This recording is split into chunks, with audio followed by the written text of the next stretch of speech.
ఎలా నచ్చిందా నచ్చలేదా అనేది కూడా ఎలాగా నేను ఇంకా సర్దుకోవచ్చు అనేది కూడా మీరు కామెంట్ సెక్షన్లో కామెంట్ చేయండి. Welcome back to my channel Yamini Guntur vlogs. ఇది మా ఎంట్రన్స్ అండి. అక్కడ డోర్ దగ్గర తలుపు దగ్గర ఏమో నేను మెయిన్ తలుపు దగ్గర కృష్ణుని పెట్టాను. అక్కడ చెట్లు అవి పెట్టానండి. అండ్ ఇది ఇంకో రూమ్ అండి. మా బాబు పడుకున్నాడు. అండ్ టీవీ ఇవన్నీ గదిలో ఉంటాయి, బీరువా. అండ్ ఇంకో రూము ఇలా బయట బట్టలు ఆరేసుకోవడానికి ఇలా కొద్దిగా స్పేస్ ఉంది. అండ్ చెట్లు ఇలా పెట్టుకున్నానండి. అవి చిన్న చిన్నవి మొక్కలు కదా, అలా పెట్టుకోవడం నాకు చాలా నచ్చింది. అందుకని అవి నేను నా సొంతంగా నా చేతులతో చేసుకొని పెట్టాను. అండ్ ఇది కిచెన్ రూము. ఎగ్ కర్రీ చేద్దామని ఎగ్స్ బాయిల్ చేశాను. అండ్ కిచెన్ రూము ఇలాగ కనిపిస్తుంది కదా, ఇంక ఇలా సర్దుకున్నాను. ఇవన్నీ కూడా నా వీడియో మీకు నచ్చినట్లయితే లైక్ చేయండి, షేర్ చేయండి, సబ్స్క్రైబ్ చేయండి. కొత్త వాళ్ళు ఎవరైనా చూస్తున్నట్లయితే సబ్స్క్రైబ్ చేసుకోండి ప్లీజ్. సబ్స్క్రైబ్ చేయకుండానే చూస్తున్నారు, కొద్దిగా సబ్స్క్రైబ్ చేసుకొని చూడండి. ఇలా గ్రైండర్, మా ఫ్రిడ్జ్ అండి. ఫ్రిడ్జ్ టూర్ అంటే కూడా ఏముండదు, ఇదిగో ఇవన్నీ ఉంటాయి నూడిల్స్కి సంబంధించినవి. అంటే vinegar, soya sauce, chilli sauce ఇవన్నీ ఉంటాయి. కారం పెడతాను కలర్ పోకుండా. సాసెస్, లిక్విడ్స్ అవన్నీ ఉంటాయండి. ఇంట్లోకి వాడుకునేవన్నీ పెట్టుకుంటా. ఇలాగా బాత్రూమ్ వచ్చింది సైడ్. బాత్రూమ్ అండి ఇలా చిన్నగా ఉంటే నేను అక్కడ తులసి కోట పెట్టాను. తులసమ్మ మాది నిద్రపోయిందండి, అసలు ఎందుకో తెలియదు కానీ నిద్రపోతుంది. అలా మొక్కలతో పెట్టుకున్నాను.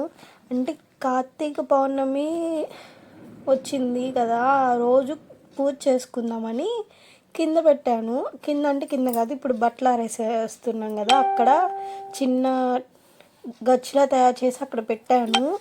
సరే ఇంకా మళ్ళీ నీళ్ళు అవి పెడతాయని మళ్ళీ పైన పెట్టేశాను. ఇంక అంతే అండి, నిద్రపోయింది తులసమ్మ. ఇంక ఎండిపోయింది బాగా. ఇంకా సరేలే నెక్స్ట్ డేట్ అయిపోయిన తర్వాత మళ్ళీ కొత్తగా వేద్దాము, కార్తీక మాసం అయిపోయిన తర్వాత అనుకున్నాను. అండ్ ఇప్పుడేమో ఇంక బట్టలన్నీ తీసేసాను కదా, తీసేసి మళ్ళీ ఆరబెట్టాలి. ఇంకొన్ని బట్టలు ఉతికాను, అవి ఆరబెట్టేస్తాను. ఇంక జడ వేసుకున్నాను, స్నానానికి వెళ్దాంలే అని చెప్పి. నేను ఇంట్లో ప్యూర్ కోకోనట్ ఆయిలే వాడతానండి. అది మేము ఇంట్లో దేవుడికి పూజకి వాడతాం కదా కొబ్బరికాయలు. ఆ కొబ్బరికాయలను ఎండబెట్టి మా అమ్మమ్మ గారికి ఇచ్చి పంపిస్తే అమ్మమ్మ కొబ్బరి నూనె తెచ్చిస్తుంది. ఇంకా ఆయిలే వాడతాను. హెయిర్ ఊడిపోకపోని నేను ఫస్ట్ నుండి మా మదర్ నేను పుట్టినప్పటి నుండి కూడా అదే వాడారు. ఇంకా మాకు అదే అలవాటు అయిపోయింది. మళ్ళీ మేము కొత్తగా బయట ఏం తెచ్చుకోము, ఆయిలే వాడేస్తాము. పిల్లోడికి కూడా ఆయిలే యూజ్ చేస్తాను, ఎందుకంటే ప్యూర్ ఆయిల్ అండి, నో కెమికల్స్. ఏం కెమికల్ వాడరు. గానుగ నుండి తీసుకొని వస్తారు.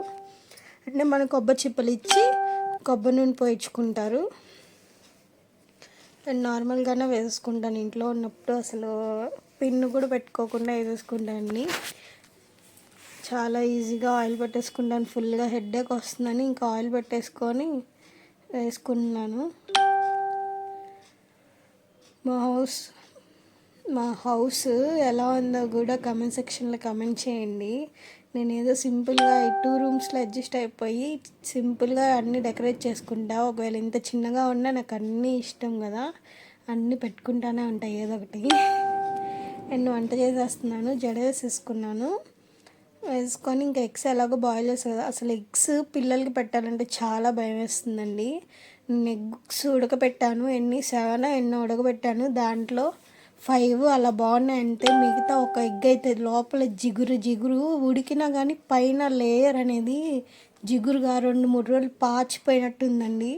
ఎగ్స్ పిల్లలకి పెట్టాలంటేనే భయం వేస్తుంది. అందుకని మా బాబుకి ఇంకా పెట్టలేదు. నేను ఎగ్ కర్రీ వండేస్తున్నాను. ఆల్రెడీ నా వీడియోస్లో పోస్ట్ చేశానండి. ఇంతటితో నేను కంప్లీట్ చేస్తున్నాను ఈ వీడియో అనేది. నా వీడియో నచ్చినట్లయితే లైక్ చేయండి, షేర్ చేయండి, సబ్స్క్రైబ్ చేయండి. రేపు కలుద్దాం. Bye bye.